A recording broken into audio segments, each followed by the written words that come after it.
Good morning, you guys. Welcome back. We had UFC 315 that just went down. Super sick card. Montreal, Canada. Again, pretty bummed I couldn't be there this time to watch the fights in person. I haven't got to go to an in-person UFC event, which kind of sucks. And it is at home, so would have been nice to go. But, we're out here doing other things, training for skiing, so it is what it is.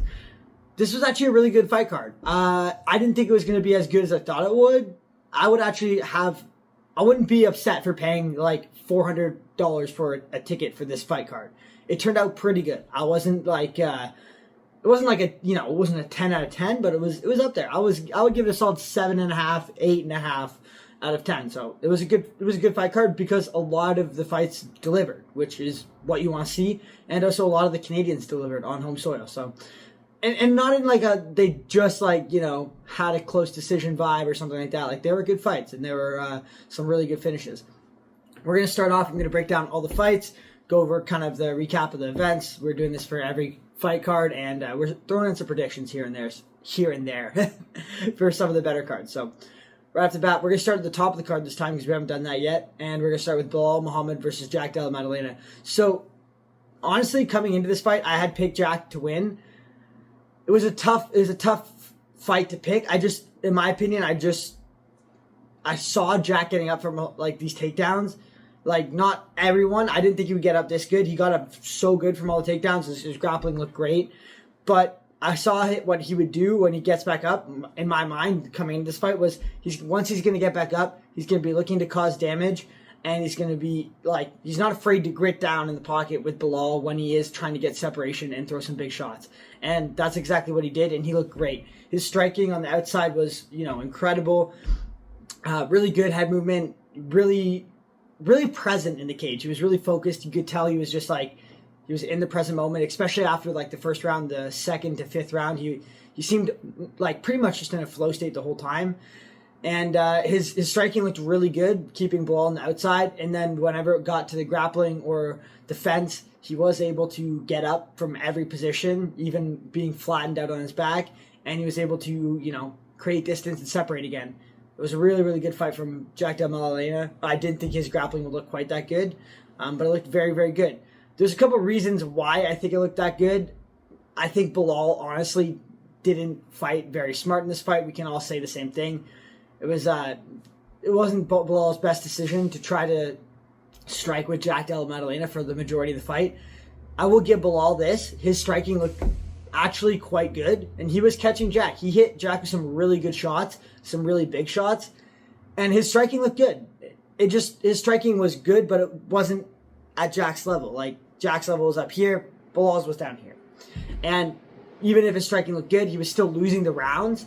He was proving to us that, his striking is good. It's not bad at all. He's showing us a very entertaining fight, but he's losing these rounds by a slight margin. And I think if your plan was to retain your belt, probably not the best decision making. If your plan is just to win the fight, to put on an entertaining fight, by all means, you put on an amazing, entertaining fight, Belal. Dude, the guy's got a granite chin. He has no quit in him. It was really crazy to see Belal take the kind of damage and just shots that he was taking and just come forward. And I don't know how he didn't get knocked out by some of these shots. They were brutal.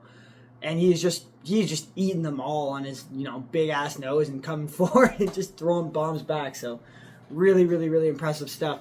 I was surprised to see it. Hey, babe. Coffee delivery. You want to say hi to the MMA YouTube video? Hello. MMA, it's me. It's me. I'm going to finish this breakdown. But yeah, I was really, really impressed with Belal and how he fought in this fight. It was a really entertaining fight. If you wanted to retain this title, not the smartest decision making. I think it was kind of a poor decision making, probably not the smartest thing you could do. However, it was entertaining. I just think I think Belal could have won this fight if he had just implemented the game plan he was doing in the third and the fourth and the fifth round from the beginning. By the time he started to think about, mixing and grappling and, putting on more pressure instead of just trying to stand at range and box or whatever, strike with Jack Della Maddalena, it was too late. If he had tried to strike with Jack in the first two, if he had tried to mix everything up like he normally does more in the first two rounds, I think he probably would have won a close decision. because the last 2 rounds were really, really close.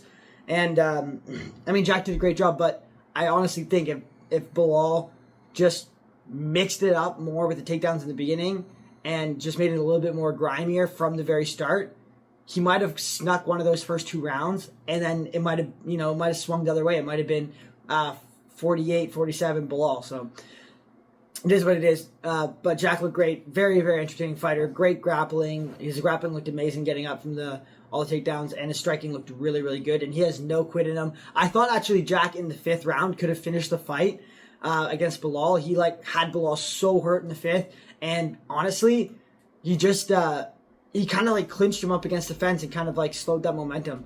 But you can tell at this point you're so tired. You've just fought 5 exhausting rounds. You're kind of beat up. You probably can't even see out of one of your eyes.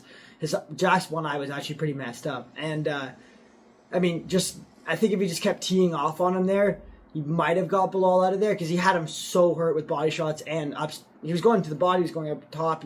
Everything was great from Jack. So, I mean, great fight. I'm excited to see Jack fight Islam next. I believe that's what's next, and it'll be a very interesting fight. The Manon was the favorite coming in this fight. I didn't understand it. I had Valentina winning this fight all day. It was a very close fight, actually. To be honest, I kind of didn't pay attention for the majority of this fight because it was actually kind of a bit boring, and I was doing some other stuff, hanging out with my girlfriend, actually. And all in all, it was just kind of a Valentina what WMMA fight. It's just the typical what you'd expect from Valentina. She looked very, very good. She had a not dominant, but she had a great performance, and she did exactly what she needed to do to win.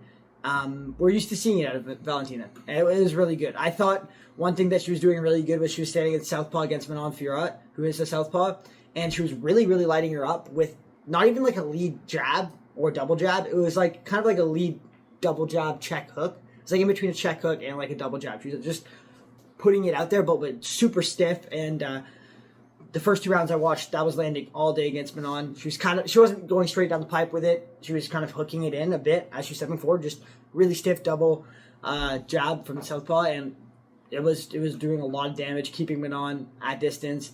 First 2 rounds for me, the ones I really paid attention to, Valentina was not piecing her up, but doing significantly better in the striking than Manon. Just keeping her at distance and looking very calm and collected. It wasn't anything exciting going on, but she was looking very good and very technical, and she did what Bilal could have done to retain her title, which was have a less interesting, but get a win. So the less interesting fight, but get a win. And then I believe in the later rounds, Manon was using more clinching and up against the fence to kind of even it out. But anyways, I did, honestly, I'm not going to talk too much about it because I did kind of miss that fight. Ayman Zahobo versus Jose Aldo. Ayman Zahabi, dude, great fight from Ayman Zahabi. I was super, super impressed from Ayman Zahabi. I wanted to pick him to win this fight. I picked him to win this fight just because he's from Montreal, and I've gone to their gym and trained at TriStar Montreal quite a bit. But I thought Jose Aldo was likely to get this job done, as the odds said. But I haven't seen this level out of Ayman Zahabi yet, and I saw it in this fight, and I was so impressed. I was so impressed with Ayman Zahabi's striking in this fight, his grit, his pressure, his cardio, everything Ayman Zahabi did in this fight was really, really good. In a lot of other fights, he likes to fight a bit on the outside. He's a bit he's not pushing forward a whole lot. He was almost spazzing out in the cage like this, literally everywhere, and then bop, and deflecting shit off his arms. He's coming in with his guard like this. Just, man, the amount of movement and just kind of confusion to the fight he threw in there was insane. And he made it. He had a great game plan coming in here, and he literally delivered on the game plan perfectly. It was a tough fight for Ayman Zahabi from start to finish. It always was going to be when this matchup was made. But he outperformed everything I thought he was going to do. I had Jose Aldo winning the first round. I had Ayman Zahabi winning the second and the third. The second was really close. A lot of people were saying it was a robbery. I don't think it was a robbery. I mean, you can look at the total strikes. It's 103 to 71 significant strikes for Zahabi. But it was a really close fight. It was a really, really close fight. But Ayman Zahabi did literally everything he needed to do or could do to win this fight. Like, he came forward. He pressured Jose Aldo. I didn't see him pressuring Jose Aldo. I saw him trying to fight a little bit more at range, and like he typically does. And like, he'll take a couple shots, fire back, and he'll stay at range, and then he'll like take a couple shots, fire back, and he's not like really like in your face. And I just figured when he did, and he covers up, and I figured when he'd do that against Jose Aldo would just unload on him with some big shots while he's kind of covered up and at range still. And that's kind of what we saw happen in the first round. But he was still moving forward and pressuring Jose Aldo more than I thought he would. The second and third round, Aiemann Zahabi literally just cardio mogged, spazzed out, like controls coming in, and like did that. That was the only way he was going to do it. Like, because him coming in, making all these erratic movements, hitting Jose Aldo back with like shots every time Jose Aldo threw. Aiemann Zahabi landed some really, really good shots in this fight. But that erratic movement and him pressuring Jose Aldo was what let him win this fight. And he out threw Jose Aldo as well. And Aiemann Zahabi was getting hit with shots. He was taking them well, but he was landing big shots back on Jose Aldo. And it wasn't like the first round where he was getting like a little bit like hit at range too much. He was, I think you even heard in the fight, like they were calling for him to fight at boxing range in arms reach length, or arms reach range, I guess that's how you say it. And that's exactly what he did. He came in there and he made it a gritty fight, and he showed so much. Aiemann Zahabi showed so much heart in this fight. It was a really, really good fight. His cardio looked great. His boxing looked way better than I thought. It's kind of like an interesting style, but that's the style that he personally, I think, needed to use to outbox somebody like Jose Aldo, to outstrike somebody like Jose Aldo. Third round, he got absolutely soccer kicked in the head, which is gnarly. Somehow survived it, got on top of Jose Aldo. But basically, literally, after Jose Aldo's cardio is a mystery to me, dude. It's like, it literally went from like being completely good to literally looking at the clock with 3 minutes left and being like, I give up. Like, he literally just gave up. And Aiemann Zahabi took advantage of that and absolutely ground and pounded the shit out of him on the ground, which won him the fight, like, and stole that last third round. So, I mean, great win from Aiemann Zahabi. I don't understand Jose Aldo's cardio issues. I understand, like, when you're really tired, you look at the clock and there's still 3 minutes left and you're like, fuck, that sucks. But, like, that does not mean you just don't fight at all anymore. He took some big shots from Aiemann Zahabi, some big elbows in the ground, and Aiemann Zahabi cut him open. It was a great, great fight from Aiemann Zahabi. At the end of the third round, he was still, like, he could have just sat on top and, like, held Jose Aldo down, but he was looking to cause damage.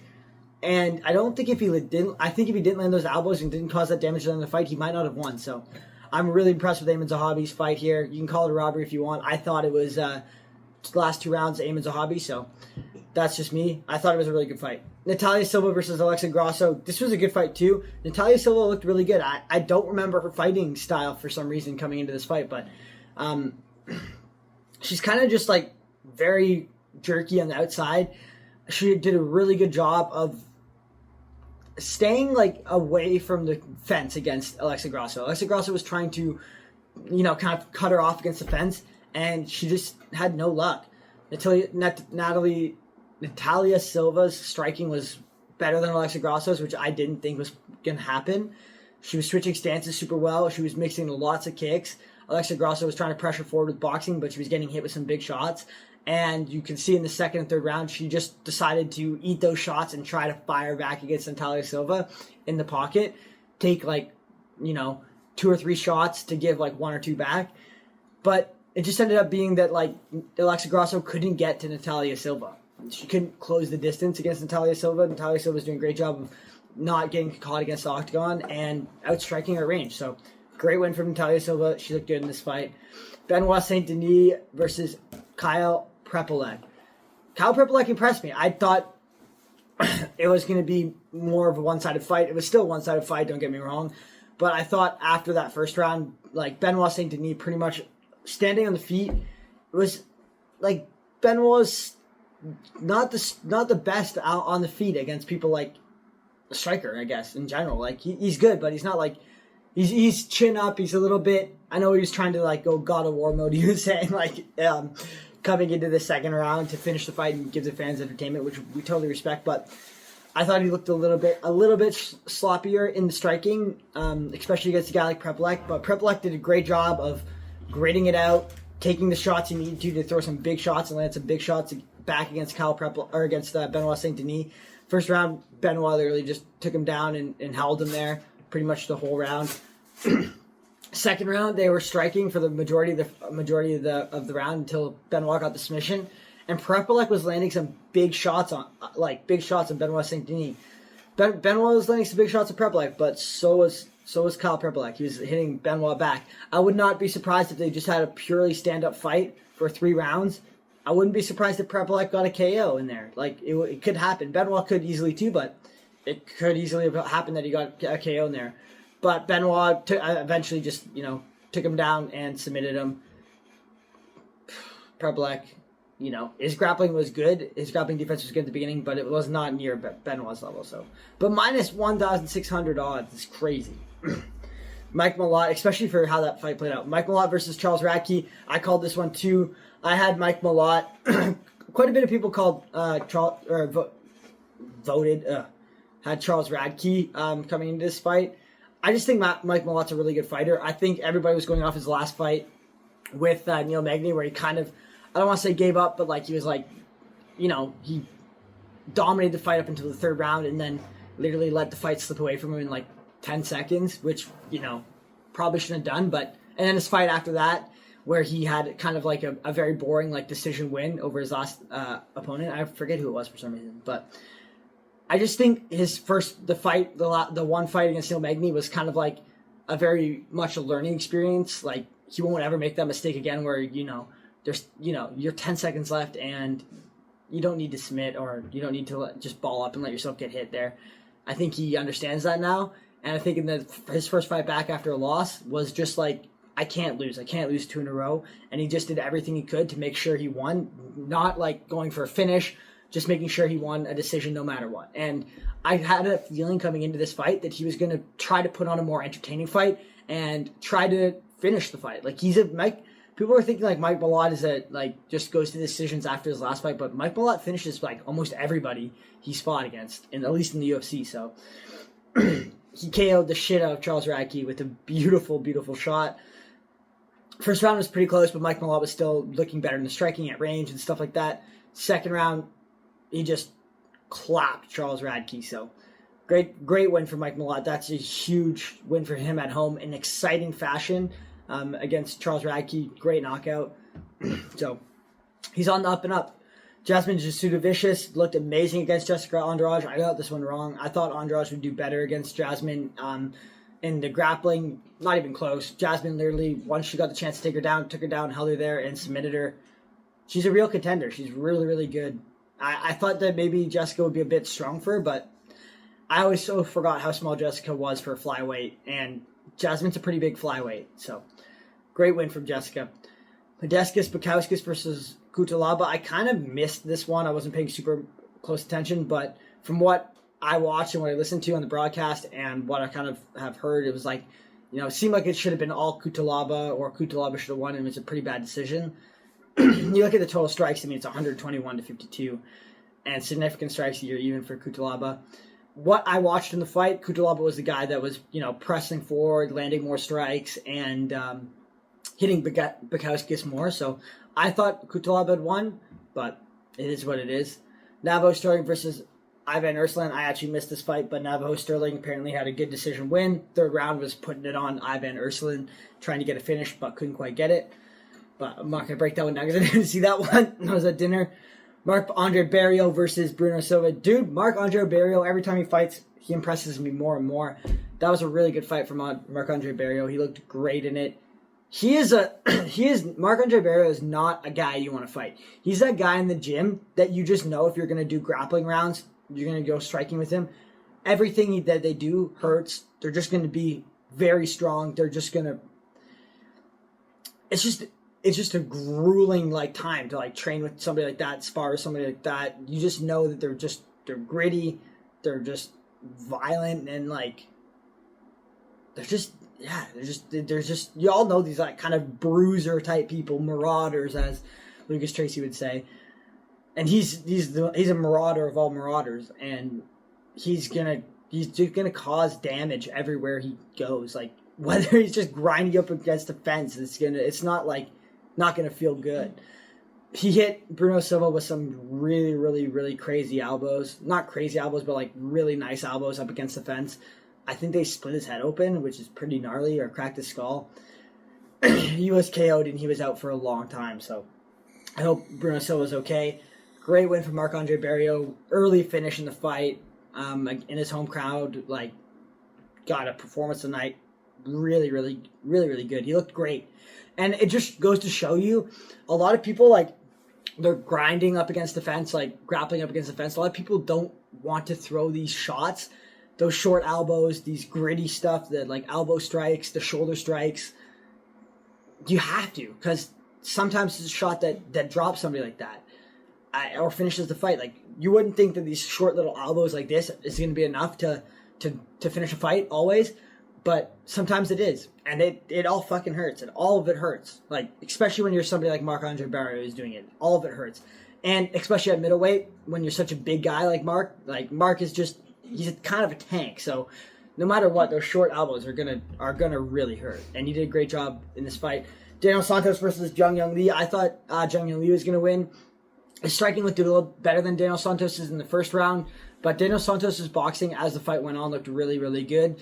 And he mixed in the takedowns in the second and the third round, which honestly I think won him the fight. He was landing really big shots on the feet against Jung Young Lee. His striking wasn't quite as clean at the beginning of the fight, but he was willing to take a shot to land a couple big shots as well. And then he mixed in the grappling, and it was a very good performance from Daniel Santos. He looked really, really good. Brad Katona, I picked Brad Katona to win. Should never have done that. Bekzak Almakhan literally just hit him with the most beautiful, like, kind of like slip uppercut underneath the jab and KO'd him flat, pretty much. I knew Bekzak was like good and could KO Brad, but I didn't think it would be that easy for him, and he did it so easily. So, anyways, I hope you guys enjoyed this kind of fight breakdown for UFC 315. Hopefully, we get another Canadian card next year. I really want to go. We're going to try to make it happen, but yeah, that's my breakdown. I'll see you guys in the next video. Deuces.